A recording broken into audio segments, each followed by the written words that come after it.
बहुत दिनों पहले की बात है। किसी शहर में रमन, घीसा और राका तीन चोर रहते थे। तीनों को थोड़ा थोड़ा विधा का ज्ञान था। तीनों चोरों को विधा का ज्ञान प्राप्त होने के कारण बहुत घमंड था।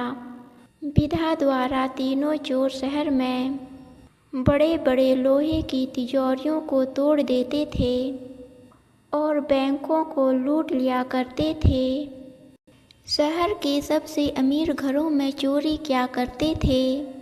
पूरा शहर इन तीनों चोरों के बारे में पता लगाते लगाते थक गया, लेकिन किसी को उन तीनों चोरों के बारे में कुछ पता नहीं चला। इस तरह तीनों चोरों ने शहर के लोगों के नाक में दम कर रखा था। एक बार तीनों चोरों ने एक बड़े बैंक में डकैती करके सारा माल उड़ा दिया। तब पुलिस को खबर हुई तो तीनों चोरों को पकड़ने के लिए तलाश करने लगी, लेकिन तीनों चोर पास के ही एक घने जंगल में भाग गए। तीनों चोरों ने देखा कि जंगल में बहुत सी हड्डियां भी बिखरी पड़ी है। रमन ने अनुमान लगाकर कहा, ये तो किसी शेर की हड्डियां हैं। मैं चाहूँ तो सभी हड्डियों को अपनी विधा के ज्ञान द्वारा जोड़ सकता हूँ।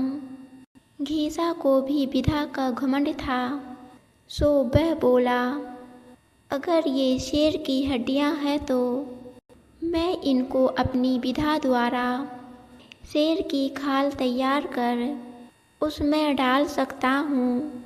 रमन और घीसा की बात सुनकर राका का भी घमंड उमड़ पड़ा और उसने कहा, तुम दोनों इतना काम कर सकते हो तो मैं भी अपनी विधा द्वारा इसमें प्राण डाल सकता हूँ। तीनों चोर अपनी अपनी विधा का प्रयोग करने लगे। कुछ देर बाद रमन ने सारी हड्डियों को जोड़ दिया और घीसा ने शेर की हूबहू जान डाल दी। थोड़ी देर में तीनों चोर सामने एक जीवित भयानक शेर को देखकर थर थर काँपने लगे, मगर शेर के पेट में तो एक दाना नहीं था। वह भूख के मारे गरजता हुआ तीनों चोरों पर हमला कर बैठा और मारकर खा गया। शेर मस्त होकर घने जंगल की ओर चल दिया। दोस्तों, इस कहानी से हमें यही शिक्षा मिलती है कि कभी घमंड नहीं करना चाहिए। घमंडी को हमेशा दुख का ही सामना करना पड़ता है। यदि तीनों चोर अपनी विधा का घमंड ना करते तो उन्हें जान से हाथ ना धोना पड़ता। हमें अपनी विधा का प्रयोग सोच समझ कर करना चाहिए।